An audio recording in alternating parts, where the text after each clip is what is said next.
good evening, and welcome to Darkling Fables. I'm glad you've joined us tonight.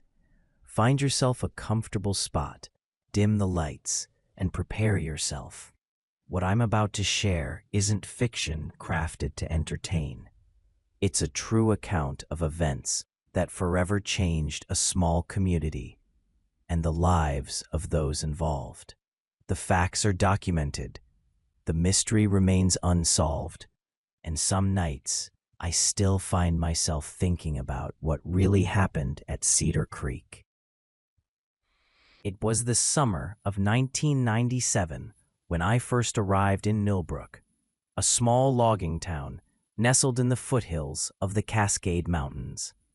Fresh out of journalism school, with student loans to pay and ambition to spare, I'd accepted a position at the Millbrook Gazette, Washington Post. But it was a start. The town itself was like many others scattered throughout the Pacific Northwest. A main street lined with brick buildings dating back to the early 1900s. A diner where the same people ordered the same meals every day, and forested mountains that loomed in every direction, beautiful but somehow oppressive in their constancy. My editor, Frank Carver, was a grizzled veteran of small-town journalism. His office perpetually smelled of cigarettes, despite the fact that he'd quit smoking years earlier. On my third day, he dropped a thin folder on my desk. "Anniversary piece," he said, his voice gravelly from decades of Marlboros.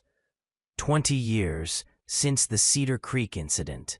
Talk to some locals, rehash the facts. Nothing too investigative. Just something to fill page 3. I opened the folder to find a handful of yellowed newspaper clippings, most from the Gazette itself, along with a few from larger papers in Seattle and Portland. What exactly was the Cedar Creek incident? I asked.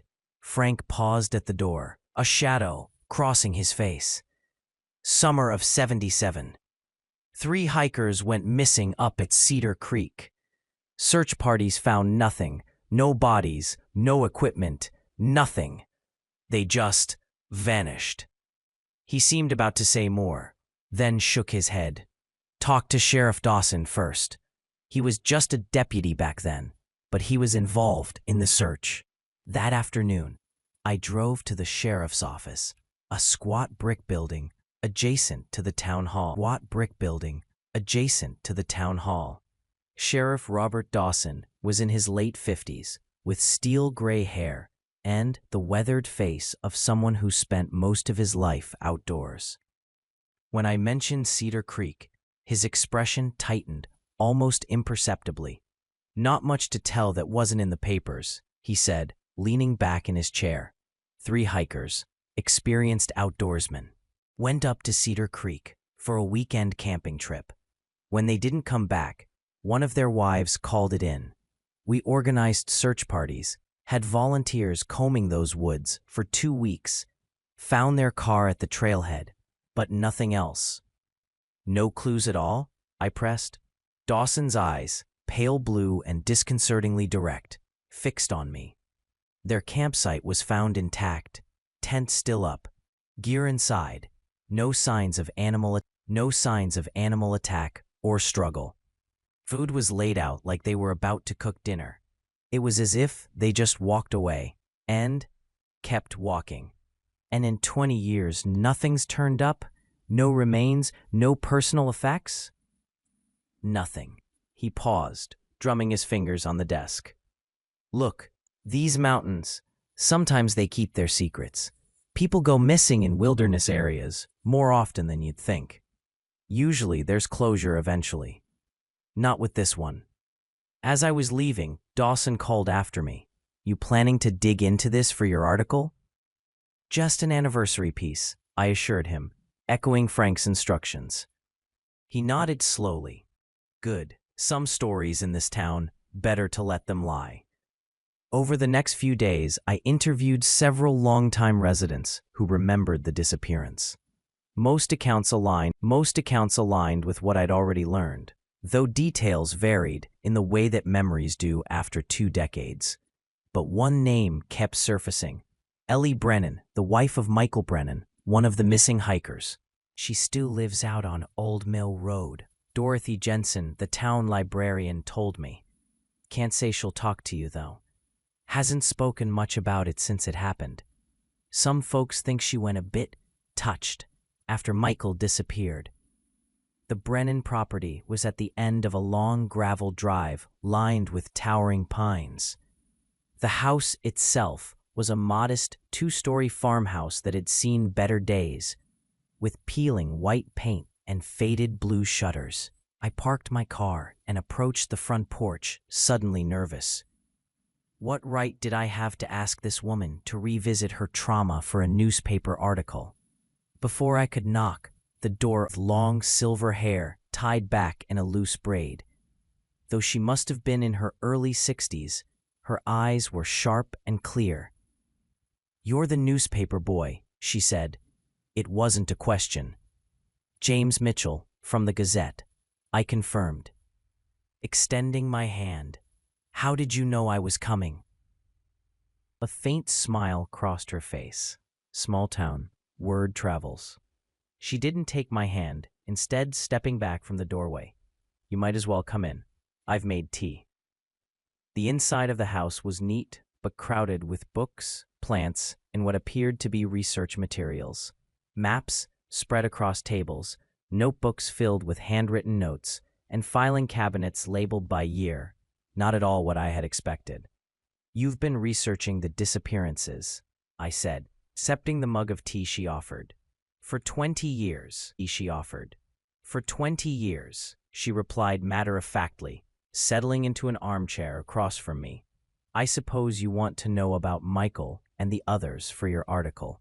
I nodded, pulling out my notepad. "If you're willing to talk about it." She studied me for a moment. "What have they told you so far?" The official version. That 3 hikers, your husband Michael, Thomas Weber, and Daniel Cooper, went camping at Cedar Creek in July 1977 and disappeared without a trace. Their campsite was found intact, but there was no sign of them.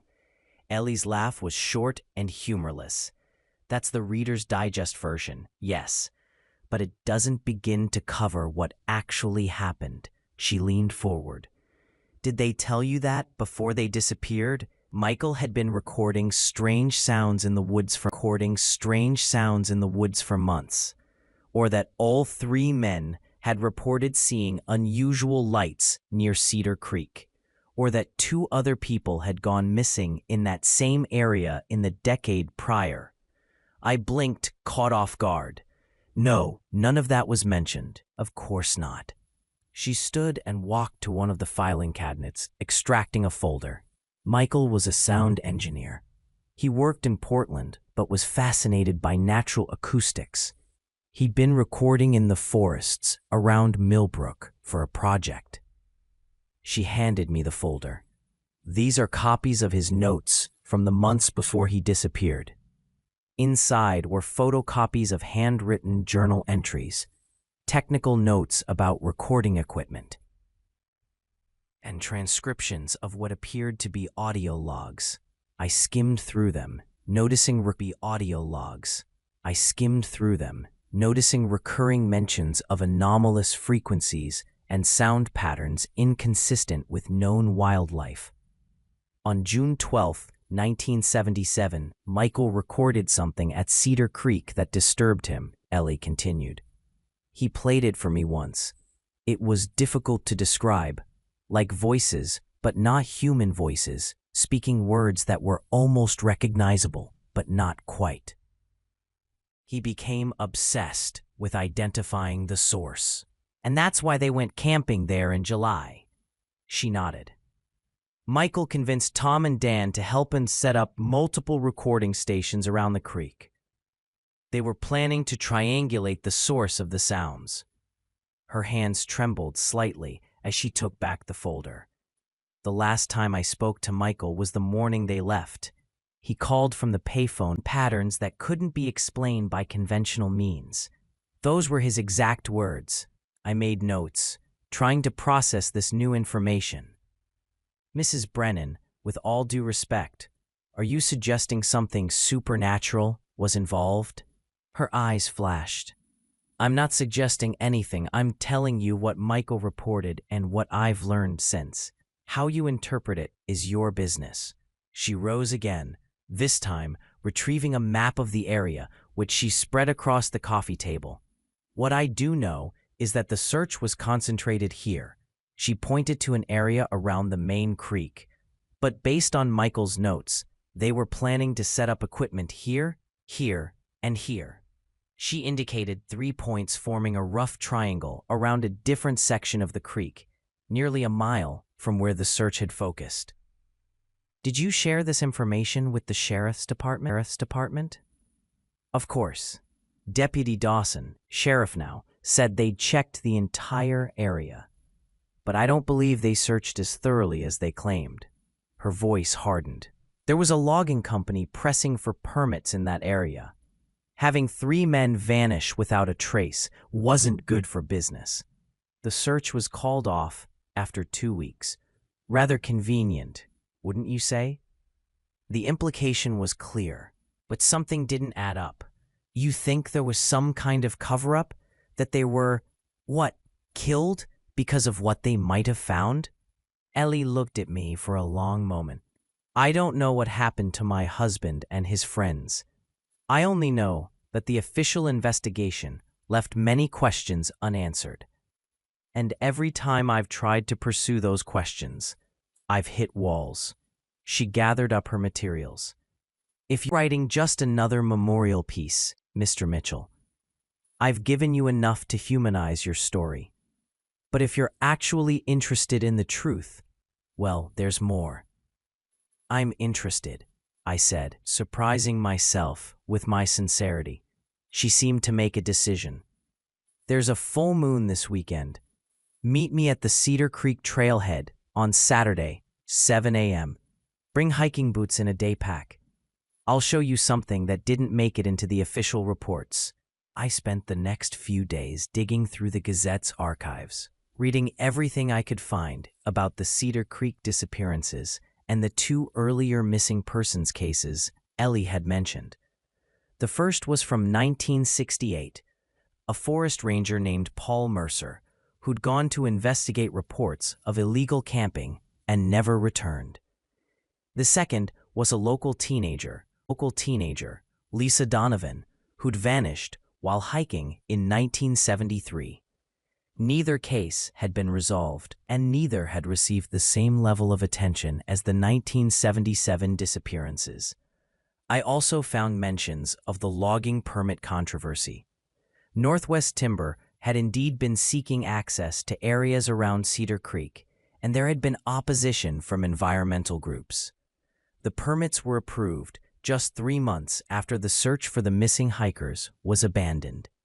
When I brought these findings to Frank, he seemed uncharacteristically uncomfortable. It was a different time, James. Environmental regulations weren't what they are now. And those earlier disappearances, they weren't connected. Mercer was probably attacked by a bear, and the Donovan girl had a history of running away. But there was never any evidence found to support either theory, I pointed out. Frank sighed heavily. Look, I know where you're going with this. You think you've found some conspiracy, some cover-up. But sometimes people just disappear in the woods. It happens. No mysterious lights, no secret corporate schemes, just the wilderness, being what it is, dangerous and unforgiving. Ellie Brennan invited me to Cedar Creek this weekend, I said. She wants to show me something related to her research. Frank's expression darkened. Ellie spent 20 years trying to prove something happened other than the obvious. Grief does that to people. Makes them see patterns where there aren't any. He closed the folder I'd brought him. Write your piece. Make it respectful. Morning, or perhaps because of it, I found myself at the Cedar Creek trailhead at 6:45 a.m. that Saturday.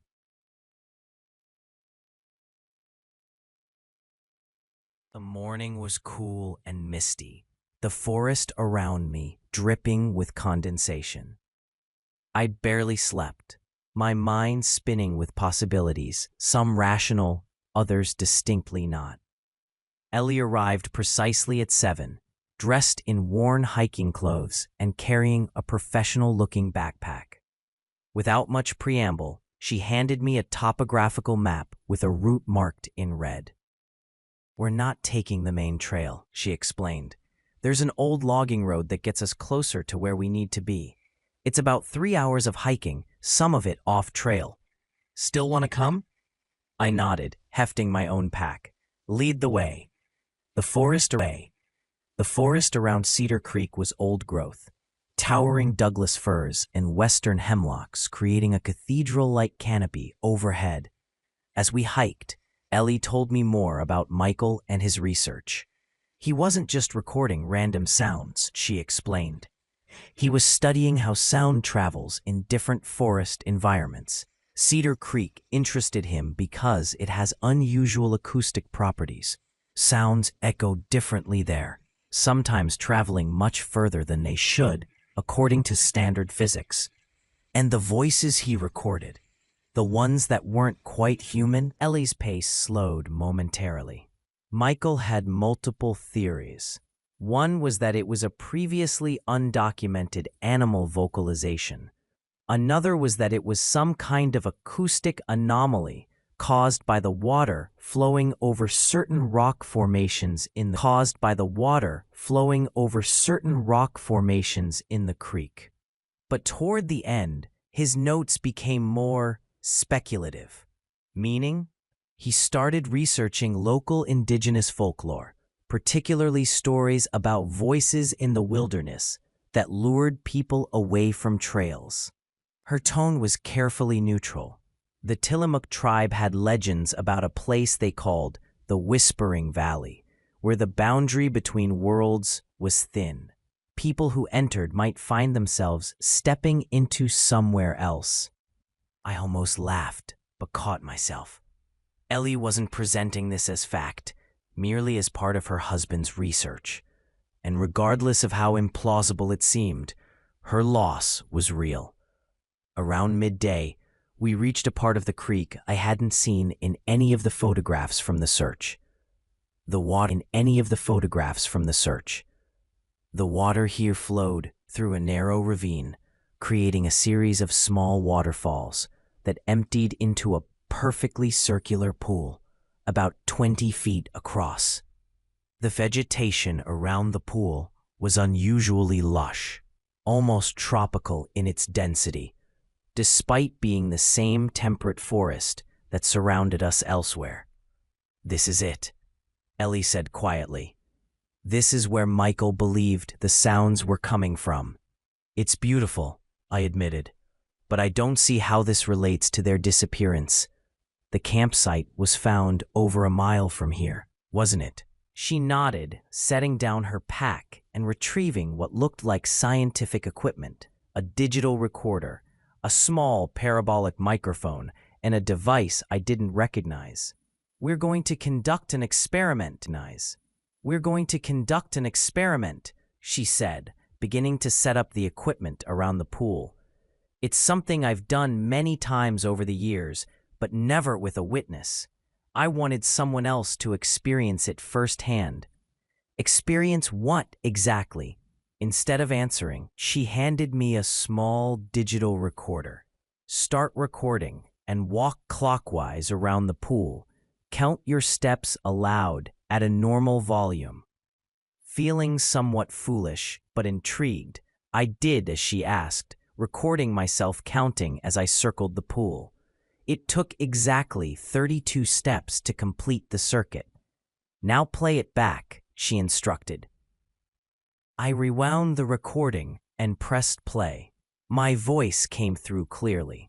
1, 2, 3. But after I'd counted to 16, By the time I reached 32, there were at least 3 distinct versions of my voice on the recording, all slightly out of phase with each other. What the hell? I looked at Ellie, unnerved. Is this some kind of acoustic trick? An echo effect? Listen again, she said, more carefully this time. I played the recording once more. This time, I noticed something even stranger.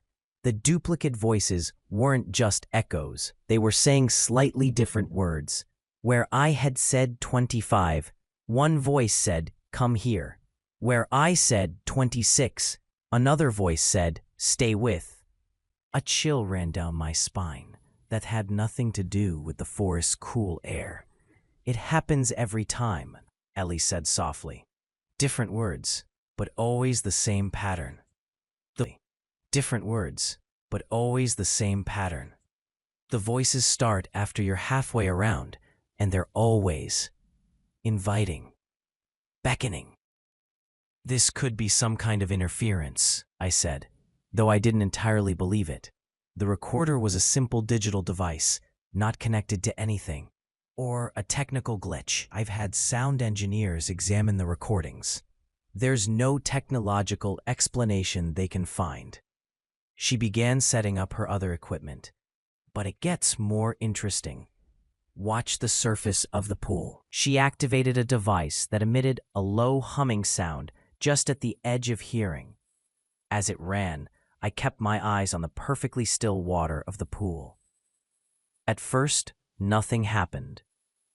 Then, slowly, I began to see what looked like ripples, except they weren't moving outward from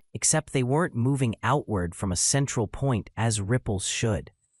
Instead, they formed concentric circles that seemed to pulse in rhythm with the humming device. "What am I looking at?" I asked, my mouth suddenly dry. "Sound made visible," Ellie replied. "This device converts sound waves to a frequency that affects water surface tension. What you're seeing is the acoustic pattern of this place. Notice how the circles aren't moving? They're standing waves, stationary patterns that shouldn't occur naturally in an open pool like this." I stared at the pulsing circles, mesmerized. They seemed to be growing more defined, more regular in their pattern. And was it my imagination, or was the water in the center of the pool beginning to look deeper somehow? Darker. Ellie abruptly switched off. Darker. Ellie abruptly switched off the device, and the water returned to its natural stillness. "That's enough for now," she said, her voice tight. "It's not safe to continue for too long." "Not safe how?" I was still staring at the pool, half expecting the circles to reappear. "Michael's final journal entry," she said, packing up her equipment with practiced efficiency. "He wrote that they'd discovered something at the pool. Something that happened when they used all their recording equipment simultaneously. He called it a resonance effect. Said they were going to test it the night they disappeared." She handed me a copy of a handwritten page. "The pool responds to specific frequencies. When all 3 recording stations are synchronized, the standing waves amplify exponentially." The right word. The depth changed, became impossible to gauge. Dan thought he saw lights beneath the surface. "Tonight we'll try again, with all equipment at maximum sensitivity." The entry ended there. It was dated July 17th, 1977, the night the 3 men vanished. You think they, fell in? Were pulled in? Even saying it out loud sounded absurd. Ellie's face was solemn. "I think they found what they were looking for. And it found them too. I think they crossed some boundary they didn't understand. And I don't think they were the first or the last." "But that's impossible?" "Perhaps, but I've spent 20 years studying this phenomenon, Mr. Mitchell. I've recorded over 300 distinct voice patterns at this pool.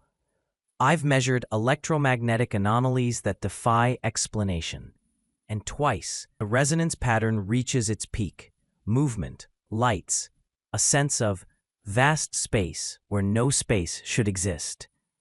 We hiked back mostly in silence, my mind racing with implications, alternating between rational explanations and wild speculations. The recorded voices could be explained by some peculiar acoustic property of the circular pool. The water patterns might be caused by underground springs or geological features. But the total disappearance of 3 grown men and potentially others before them, without a trace? That was harder to rationalize away. As we neared the trailhead, Ellie finally spoke again. I don't expect you to believe everything I've shown you. I don't even know if I believe all of it myself, despite the evidence I've collected. But I do know that the official investigation ignored critical information, and that something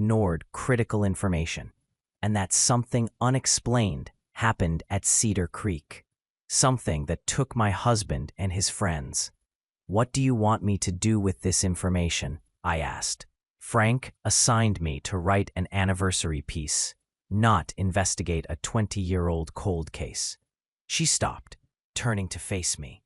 Write your article, Mr. Mitchell. Make it respectful, like your editor wants. But include enough of what I've shown you to make people question the official narrative. That's all I ask. Back in town, I spent days poring over my notes, listening to the recording we'd made at the pool, and wrestling with what to write. The rational part of me wanted to dismiss Ellie's theories as the elaborations of a grieving widow who couldn't accept that her husband had likely met with some mundane wilderness accident. But I couldn't explain away what I'd heard on that recording, or the unnaturally perfect standing waves in the pool. I wrote and rewrote my article, finally settling on a balanced approach that presented the facts of the disappearance, alongside details about Michael Brennan's research. I mentioned the acoustic anomalies at Cedar Creek as a point of scientific interest that had drawn the men there, and noted that aspects of the original investigation remained controversial. I stopped short of suggesting anything supernatural, but made it clear that questions remained unanswered. The day before the article was due to run, Frank called me into his office. "We need to talk about your piece," he said, the printed draft covered in red ink. "It's well written, but you've gone off track. This isn't the angle we discussed." "I included the basic facts," I argued, but there's more to this story than just rehashing what happened. Michael Brennan's research, the connection to earlier disappearances. Speculation, Frank cut in. Unsubstantiated theories from a woman who spent 2 decades trying to prove her husband didn't just get lost in the woods. He slid a heavily edited version across the desk. "This is what we're running. A respectful remembrance, nothing more." I scanned the revised article. All references to Michael's research, the acoustic anomalies, and the earlier disappearances had been removed. It was exactly what Frank had originally asked for, a straightforward anniversary piece that offered no new insights or questions. "Why are you so determined to bury this?" I asked, a suspicion forming. "Were you working at the Gazette when it happened?" Something flickered in Frank's.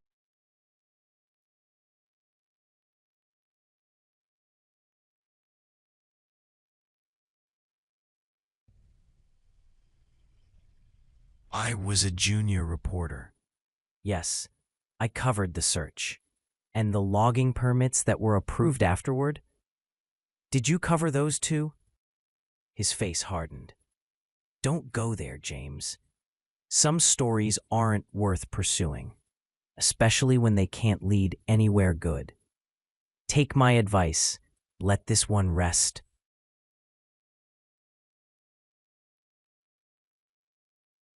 But I couldn't let it rest. That night, I drove to the county records office in the neighboring town and spent hours digging through archives. What I found only deepened my suspicions. Northwest Timber had made significant donations to Millbrook's infrastructure. Northwest Timber had made significant donations to Millbrook's infrastructure fund in the months following the disappearances. The sheriff at the time, Dawson's predecessor, had retired suddenly, moving to Arizona with what appeared to be considerably more money than a small-town sheriff should have accumulated.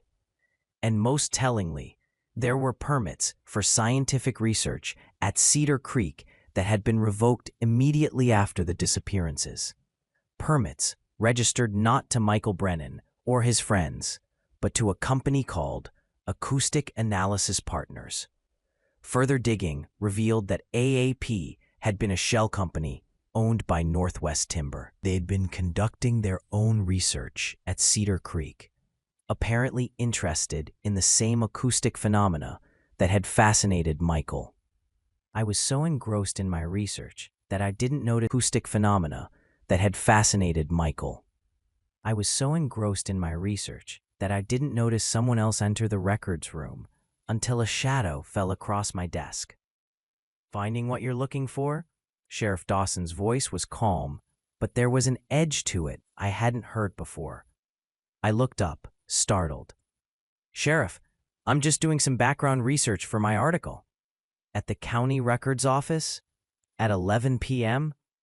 He pulled out the chair opposite me and sat down heavily. "Frank called me, said you might be heading down a rabbit hole with this Cedar Creek business."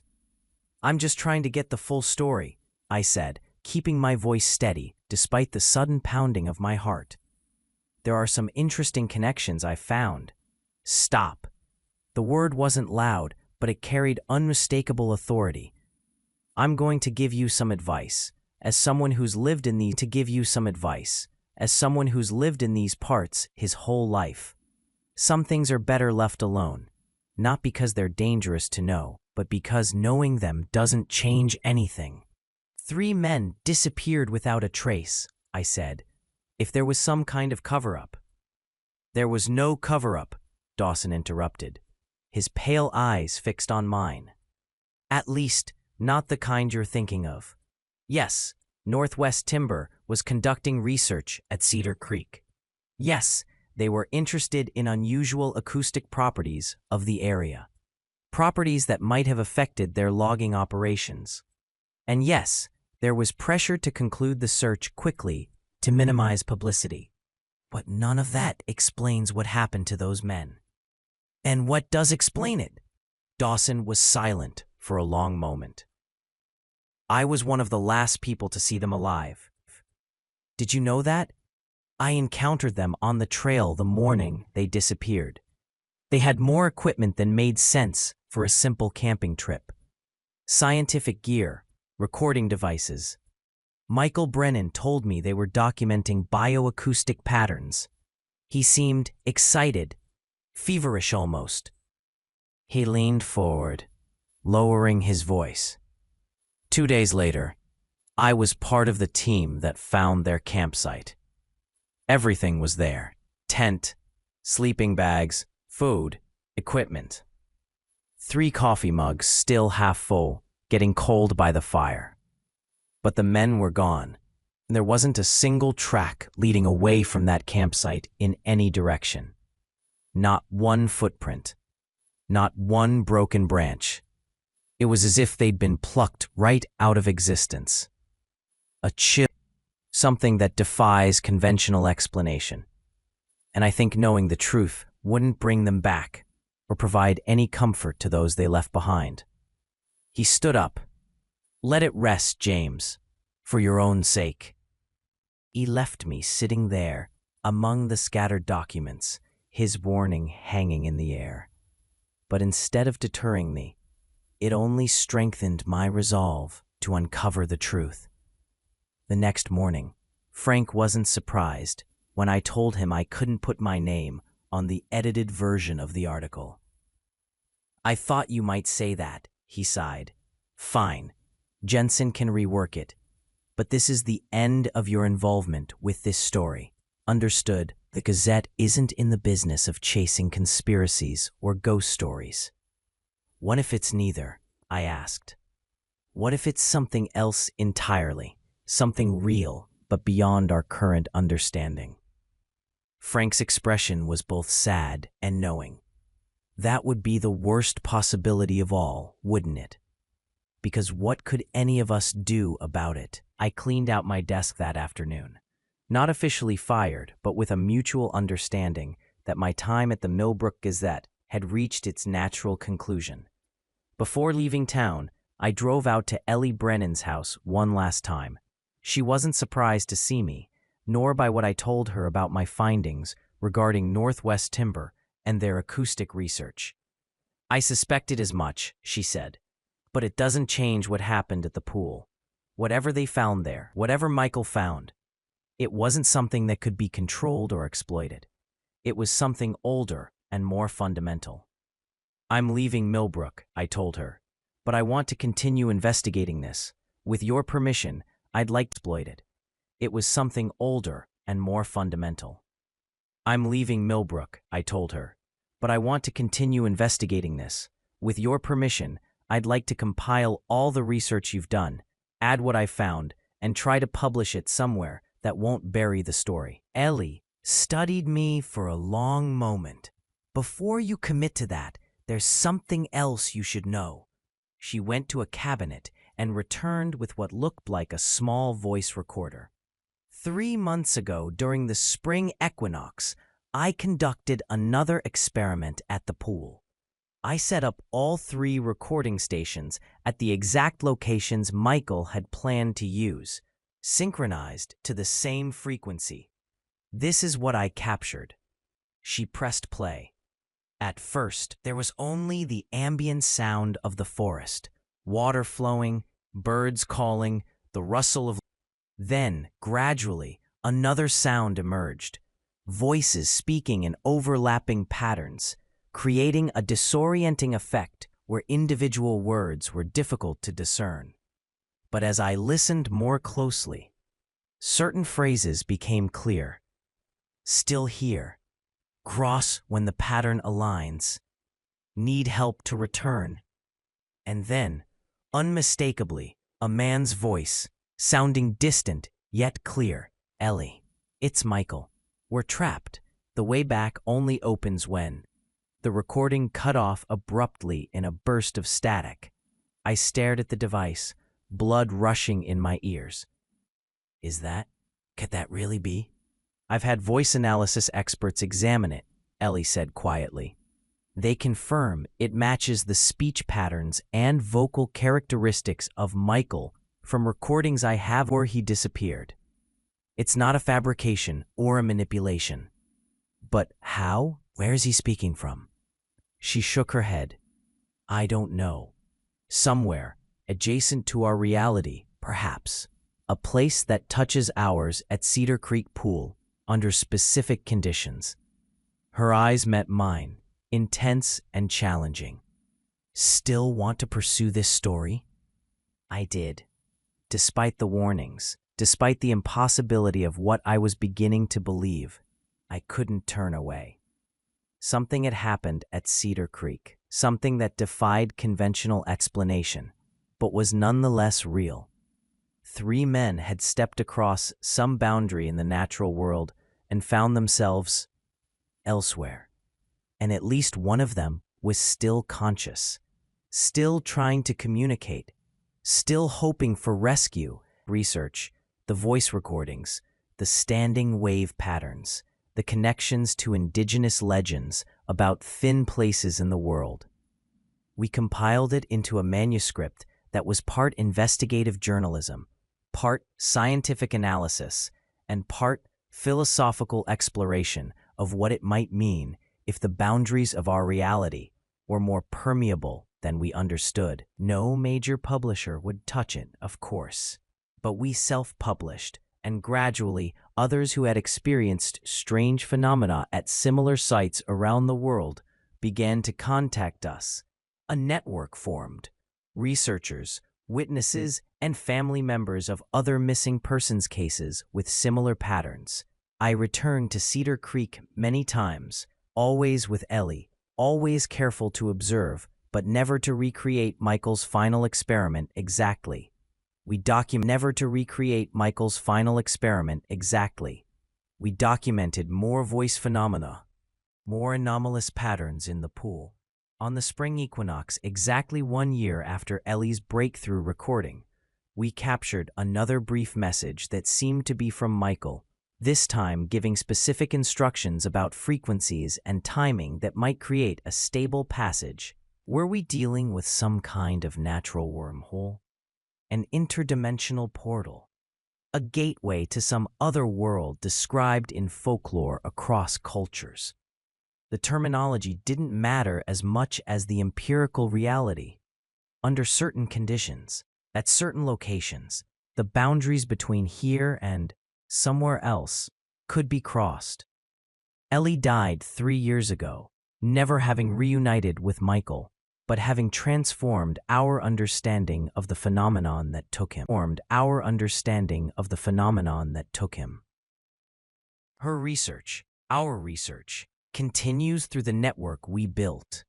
And twice a year, at the spring and fall equinoxes, some of us gather at Cedar Creek Pool to broadcast a signal on the frequencies Michael described, hoping to create a way back for him and the others. We haven't succeeded yet, but the voices continue to respond, and sometimes in the perfect stillness of the pool, I see lights moving beneath the surface that shouldn't be there. Patterns of illumination that seem to reach up from impossible depths, like distant cities glimpsed from above. I don't know if we'll ever bring them back, but I do know this: the world is stranger and more wondrous than most people dare to imagine. And somewhere, in a place adjacent to our reality, but governed by different laws, Michael Brennan and his friends are still exploring, still studying, still trying to find their way home across a threshold they crossed without understanding. Sometimes late at night, I wonder if they'd want to come back even if they could. After all, they went into those woods seeking knowledge beyond the ordinary. Perhaps, in their own way, they found exactly what they were looking for. Thank you for listening to this true account. If you've ever had strange experiences in the wilderness, heard voices where none should be, seen lights that defied explanation, or felt the boundaries of reality grow thin, know that you're not alone. Many of us have glimpsed the edges of a mystery that science is only Fables channel. Please like, subscribe, and hit that notification bell. Share your own experiences in the comments below, and join us next week for another journey into the shadowed places where truth and legend intertwine.